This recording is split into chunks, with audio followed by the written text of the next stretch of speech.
하나님 말씀 보도록 하겠습니다. 디모데전서 3장 8절부터 16절까지 말씀입니다. 8절 제가 먼저 읽습니다. 이와 같이 집사들도 정중하고 일구이언을 하지 아니하고 술에 임박히지 아니하고 더러운 일을 탐하지 아니하고 9절 깨끗한 양심의 믿음의 비밀을 가진 자라 할지니 이에 이 사람들을 먼저 시험하여 보고 그 후에 책망할 것이 없으면 집사의 직분을 맡게 할 것이요 절제하며 모든 일에 잘해야 할지니 집사들은 한 아내의 남편이 되어 자녀와 자기 집을 잘 다스리는 자일지니 집사의 직분을 잘한 자들은 아름다운 지위와 그리스도 예수 안에 있는 믿음의 금 담력을 얻느니라. 내가 속히 내게 가기를 바라나 이것을 내게 쓰는 것은 만일 내가 지체하며 너로 하여금 하나님의 집에서 어떻게 행하여야 할지를 알게 하려 함이니 이 집은 살아계신 하나님의 교회요 진리의 기둥과 터니라. 크도다 경건의 비밀이요 그렇지 않다 하느니 없도다. 그는 육신으로 나타난 바 되시고 영으로 의롭다 하심을 받으시고 천사들에게 보이시고 만국에서 전파되시고 세상에서 믿음 바 되시고 영광 가운데서 올려지셨느니라. 아멘. 우리 성도님들, 우리 디모데전서 3장 우리 어제 앞부분은 바로 여러분 교회에서 그 영적 지도자 목회자들의 자질에 대해서 말씀드렸죠. 여러분 이 문구를 기억하시면 좋겠습니다. 목회자 한 사람이 바로 서게 되면 교회가 바로 섭니다. 이유는 목회자가 바로 서면 성도들이 그대로 그 선한 영향을 그대로 받습니다. 그래서 성도들이 바로 서면서 교회가 바로 서게 됩니다. 그러면 주님은 주님 앞에 바로 선 교회를 통해서 바로 이 땅 가운데 하나님의 나라가 임하게 하시고 하나님의 뜻이 이루어지게 하심으로 결국엔 이 땅을 살리시고 변화시키신 줄 믿습니다. 그래서 목회자 한 사람이 정말 중요한 거예요. 그래서 여러분 저는 어제 말씀을 전할 때 저 자신부터 어제 말씀 하나하나 그 목회자의 자질에 대해서 주님이 저를 돌아보게 하시고 순종하고 있는 것이 있게 하시면 계속 순종하신 은혜를 구하게 하시고 내가 제대로 잘하지 못하는 부분이 있으면 이 말씀 순종하기 어렵다 안 된다가 아니라 주님이 핑계대지도 말고 그냥 주님 말씀이면 그대로 오직 순종. 그래서 그 말씀에 그대로 순종하였습니다. 이렇게 주님이 결단하게 하시더라고요. 자, 여러분들 이제 오늘 말씀은 이제 바로 이제 평신도 지도자들에 대해서 말씀하는 겁니다. 오늘 말씀은 집사라고 나오는데요. 여러분 여기서 말하는 집사는 오늘날의 집사를 의미하는 게 사실은 아닙니다. 그 당시 초대교회는 두 개의 직분이 있었던 거예요. 하나는 목회자, 바로 감독이죠. 그리고 이 목회자를 도와서 교회를 함께 세워가는 집사. 오늘날 말하면 장로, 권사, 집사, 평신도 지도자들을 의미합니다. 그래서 여러분 이 집사란 말이 그래서 여러분들 좀 근원적으로 이런 뜻이에요. 돕는 자 이런 뜻이에요. 목회자를 도와서 결국엔 목회자를 도와서 교회를 예수님의 교회로 세워가는 자들이 바로 집사인데 쉽게 말하면 평신도 지도자들입니다. 자, 우리 지금 성도님 중에 지금 내가 장로다, 권사다, 집사다 그렇다고 생각하시는 분들 바로 주님이 여러분들에게 오늘 어제는 목회자가 하나님 앞에서 이런 자질을 갖춤으로 바로 서라고 말씀하시면서 이제는 성도들에게도 말씀을 합니다. 교회 평신도 지도자들. 여러분 간단하게 하나하나씩 좀 보도록 하겠습니다. 제가 이렇게 간단하게만 그 집사의 자질에 대해서 평신도 지도자들에 대해서 말씀할 텐데 여러분도 한번 이 말씀 앞에서 여러분 자신을 돌아보셔야 돼요. 그리고 나에게 내가 순종을 하고 있으면 계속 주님과 동의하며 순종하시면 되는 거고요. 내가 순종하고 있지 못하는 부분이 있으면 회개하시고 이 말씀대로 순종하시면 오늘 성경은 그러한 사람에게 하나님이 상을 주신다고 약속하세요. 그 상이 어떤 건지 좀 이따 보겠습니다. 간단히 먼저 보겠습니다. 먼저 정중하다. 여러분 이 정중하단 말이 옛날 개역 성경에서는 단정하다. 이 말은 뭐냐면 옷차림이 단정하다 이런 의미가 아니에요. 여러분 마치 그 정중하다 이것은 이렇게 딱 질서가 있는 모습이에요. 어떤 삶에 분명한 구심점이 있어서 중심이 있어가지고 질서가 잡혀있는 모습이에요. 여기서 말하는 중심은 바로 누구예요? 바로 내 삶의 주인 되시는 예수님이세요. 예수님을 왕으로 모시면서, 정말 예수님을 왕으로 모시면서, 주님으로 모시면서 주님 말씀대로 순종하는 질서가 잡힌 모습. 자기 마음대로 행하지 않아요. 질서가 있어요. 자, 여러분, 참고로 어제 목회자도 이 단정이란 말, 정중이란 말이 자질적인 들어갑니다. 집사도 똑같아요. 이 단정함, 정중함. 이것은 바로 예수님을 왕으로 모시며 내 마음대로 함부로 하지 않아요. 함부로 말하고 행동하지 않아요. 내 삶의 중심에 분명한 중심이 있어요. 바로 내 안에 계신 예수 그리스도. 그러니까 여러분 맞습니다. 정말 예수님을 중심으로 모시고 예수님과 동의하는 사람은요, 질서가 있어요. 단정이에요. 정중이에요. 내 마음대로 함부로 말하고 행동하자. 그래서 여러분들, 이게 바로 여러분들 바로 정중한 사람, 단정한 사람이에요.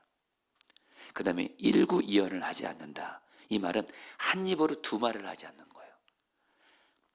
그 당시에 집사의 중요한 책임 가운데 목회자와 함께 교인들을 돌아보고 신방하는 거예요. 물론 어쨌든 목회자와 함께도 신방 가지만 여러분 사실 성경에서는 평신도 지도자들이 신방해야 된다고 말해요. 성도들끼리 서로, 우리 교회는 대표적으로 속장님들이 신방하는 거예요. 목회자만 신방하는 거죠. 그런데 신방하다 보면 여러 성도들이 얘기를 듣잖아요. 그러면 이 말이 많아지는 거예요. 이렇게 신방 가서 성도들이 얘기를 들어요. 그리고 거기 가서는 A라고 얘기해요. 그리고 나와서는 이제 그 말을 이제 퍼뜨리고 다닌다거나, 정말 어떤 사람 앞에서는 A라고 말했다가 다른 사람 앞에서 또 B라는 말, 한 입에서 다른 말을 하면서 말 실수를 많이 하는 거예요. 일구이연하지 않는 겁니다. 한마디로 말이 한결같은 사람이에요. 여러분들, 정말 예수님을 아까 왕으로 모시고 질서가 잡힌 사람은요, 말이 한결같습니다. 누구를 대하든 어떤 사람과 어떤 상황에서도 삶의 모습이나 말이 한결같아요. 그런데 주님을 정말 왕으로 모시지 않는 사람은, 진짜 주님과 동행하지 않는 사람, 말이 때마다 일마다 달라져요. 이게 바로 일구원이에요. 집사는 그러지 말아야 한다는 거예요. 그리고 술에 임박이지 않는다. 이 말은 술에 탐닉하지 않는다. 한마디로 평신도 지도자들은, 여러분 한마디로 술 철저하게 금해야 됩니다. 왜요? 술은 여러분들 자제력을 잃게 해요. 술 취하면 안 돼요. 술의 다스림 받아서 자제력을 잃게 되고 주님의 다스림 받는 것이 아니라 마귀의 다스림을 받게 돼요. 여러분, 세상에서도 술 취함 속에 범죄가 있는 것처럼 교회도 술 취하잖아요. 여러분 다 술 끊으셨나요? 모르겠습니다. 사실 요즘에 워낙에 이 세상이 술문화다 보니까 지금 성도들 중에 특별히 내가 지금 교회 임원을 받은 분들, 술 좋아하시면 정말 안 됩니다. 그 다음에 더러운 일을 탐하지 아니하며, 이것은 부정한 이득을 탐내지 않는다는 뜻이에요. 그 당시에 집사가 하던 일이 교회 재정을 관리하는 일이었어요. 그리고 교회 재정 가지고 교회는 구제를 많이 했는데, 그러니까 재정을 맡은 집사들이 당연히 돈을 많이 만지게 되는 거예요. 거기서 그러면서 부당한 이득도 막 취득하는. 최근에 제가 우리 어떤 목사님들 모임을 가졌는데, 그 목사님 교회 어떤 재정을 담당하시는 분이 그 교회 재정에 상당한 재정을 횡령한 거예요. 어쨌든 돈을 많이 만지게 되면 돈 욕심이 생기거든요. 한마디로 부정한 이득을 탐내자. 이건 내 돈이 아니야. 그럼 손대면 안 된다는 거예요. 그리고 깨끗한 양심의 믿음의 비밀을 가진 자. 여러분 이 의미도 아시기 바랍니다. 깨끗한 양심의 믿음의 비밀을 가진 자. 이 말은 뭐냐면, 여러분 우리의 양심이 깨끗해야 된다. 이 말은 뭘까요? 바로 회개를 의미합니다.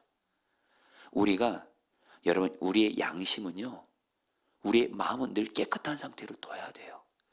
그래야지 주님과 친밀함도 유지할 수 있고 믿음도 자라요. 회개하지 않는 사람은 믿음이 자랄 수가 없습니다. 여러분, 믿음이 좋은 사람의 특징이 있어요. 주님과 친밀히 동행하는 사람의 특징이 있어요. 수시로 회개함으로 깨끗한 양심을 유지하기를 힘써요. 바로 이런 사람이 교회 평신도 지도자가 되어야 된다는 거예요. 그래요, 여러분들, 시험하여 본 후에 책망할 것이 없어야 된다. 이 말이 뭐냐면요, 무턱대고 교회 임원들을, 장로, 권사, 집사를 무턱대고 세우지 말라는 거예요. 무슨 말이냐면 이러면 안 된다는 거예요.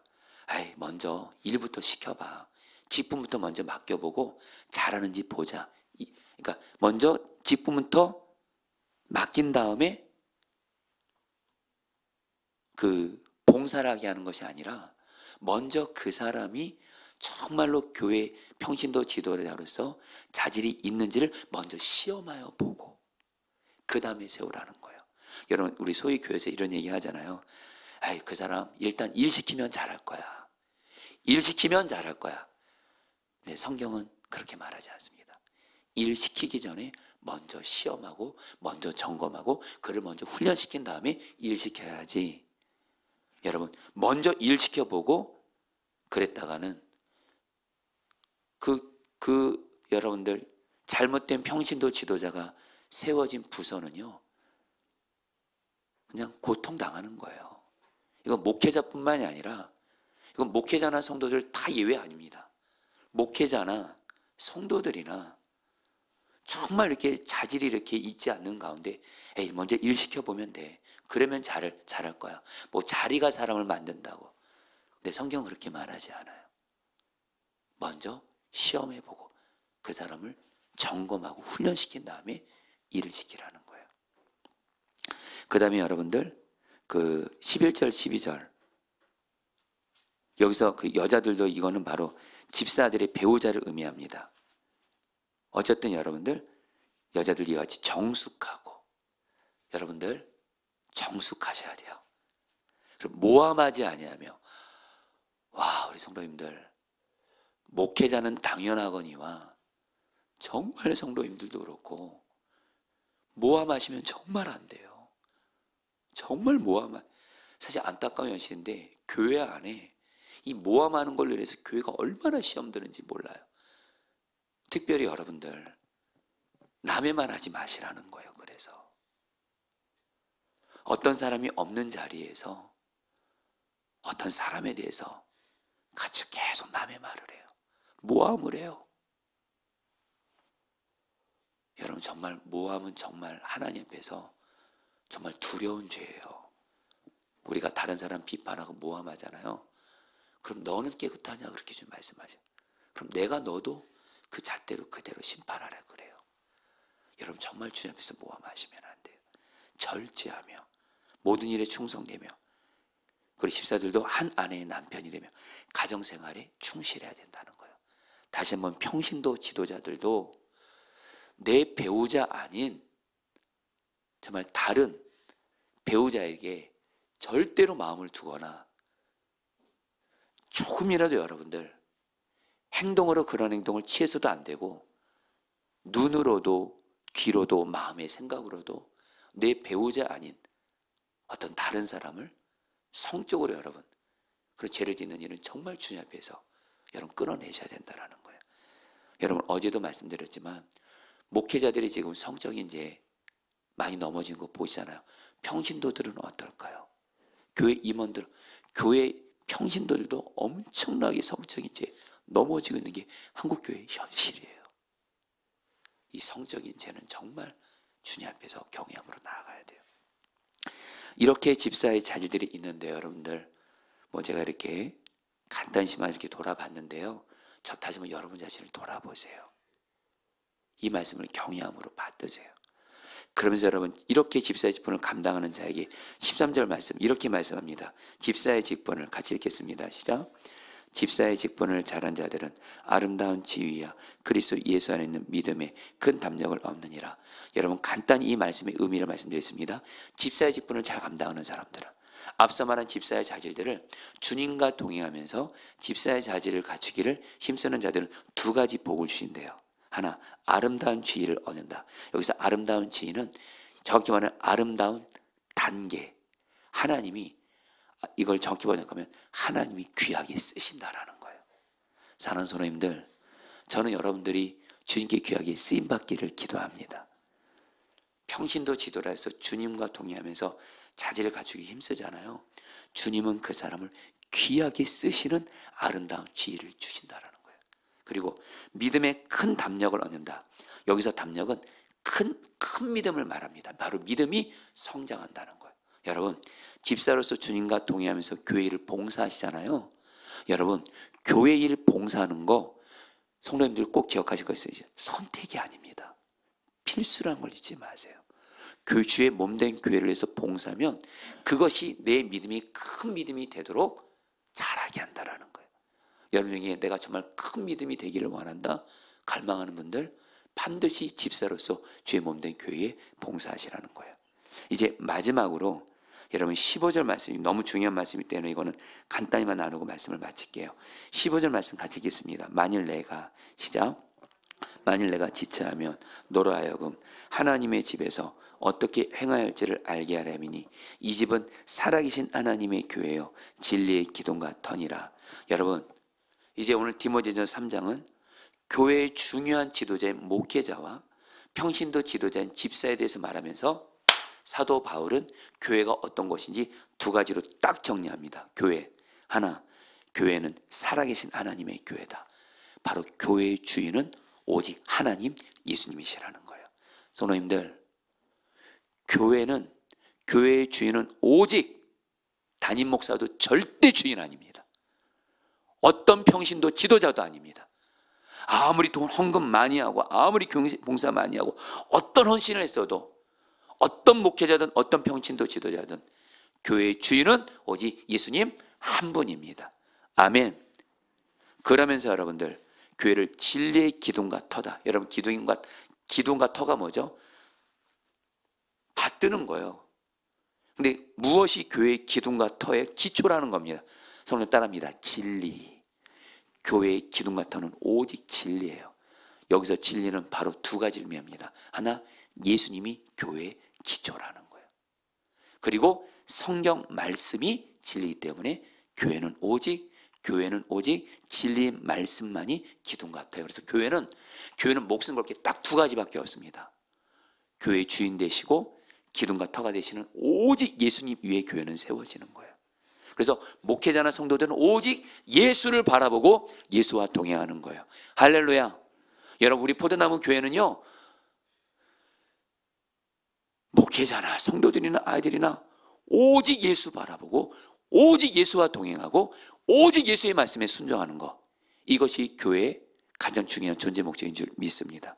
그리고 말씀, 진리의 말씀 위에 교회를 세워서 목회자나 성도들 성경 말씀을 사랑하고 말씀 따라 순종하면 그 교회는 진정 주님의 교회가 되어 주님은 반드시 교회에 부흥을 주실 줄 믿습니다. 이제 마무리하면서 여러분, 요거 하나는 어제 좀 있었던 일이랑 간단히 나눠볼게요. 어제 제 신학교 동기 중에 참 신실한, 정말 예수님과 동행하는 제 동기 한 명이 있어요. 목사님이. 근데 이분이 어느 정도 좀 규모 있는 교회 담임 목사로 청빙받아서 목회를 너무 잘했어요. 그런데 그 교회 원로 목사님이 담임 목사가 왔는데도 계속 교회 뒤에서 교회를 어렵게 하는 거예요. 담임 목사로 온 제 후배 목사님을 모함하고 성도들에게 말도 안 되는 말을 퍼뜨리고, 그리고서 너무 안타까운 거, 그 교회 여러분들, 그 건물 얻는 돈이 있잖아요. 그 원로 목사님이 그거 내가 개척했기 때문에 내 돈이다 그러는 거예요. 수억에 당하는 돈을 당신이 가져가는 거예요. 가져가겠다는 거예요. 당신 명의로 하고. 이걸로 인해서 정말 제 후배 목사님이 그래도 그 원로 목사님 정말 사랑하고 섬기면서 하다가 결국에 여러분들, 결국에 모함에 의해서 여러분 쫓겨난 거예요. 그래서 이 목사님이 교회를 다시 개척했어요. 다시. 너무 마음이 안타깝더라고요. 이렇게 예수님과 동행하는 그 목사님이 그렇게 모함에 의해서 이렇게 하는 교회가. 근데 제가 어제 그 목사님을 찾아갔는데 교회의 표어가 뭐냐면 예수님이 주인 되신 교회. 이 목사님이 한이 된 거예요. 원로 목사님을 보면서 교회를 내 것으로 취하는 그런 안타까운 원로 목사님의 모습을 보면서 그걸로 인해서 성도들이 고통받는 것을 보면서 나는 오직 예수님이 교회인 주인 되신 예수님의 교회만 세울 거야. 그래서 성도들을 오직 예수님이 주인 되신 교회로만 세워갈 거야. 이렇게 해서 교회를 세웠거든요. 근데 교회를 세운 지도 얼마 안 되는데 교회가 부흥하는 거예요. 여러분, 그러면서 그 목사님과 제가 저희 동기들이 같이 손잡고 결심한 게 있어요. 우리 교회의 주인은 오직 예수님으로 하자. 그리고 우리 자신도 그렇고 성도들도 교회 주인 되시는 예수님만 바라보고 예수와 동행하는 교회 같이 우리 세워가자. 그래서 여러분 정말 같이 눈물로 기도를 하고 어제 이렇게 마쳤어요. 성도님들, 우리 포도나무 교회도 오직 예수, 오직 말씀으로 이 교회를 세워가면, 여러분 지금 저희 교회가 부흥해서 기도하고 있잖아요. 부흥은 임할 수밖에 없는 줄 믿습니다. 자, 우리 오늘 말씀 붙들고 기도하도록 하겠습니다. 8절 말씀입니다.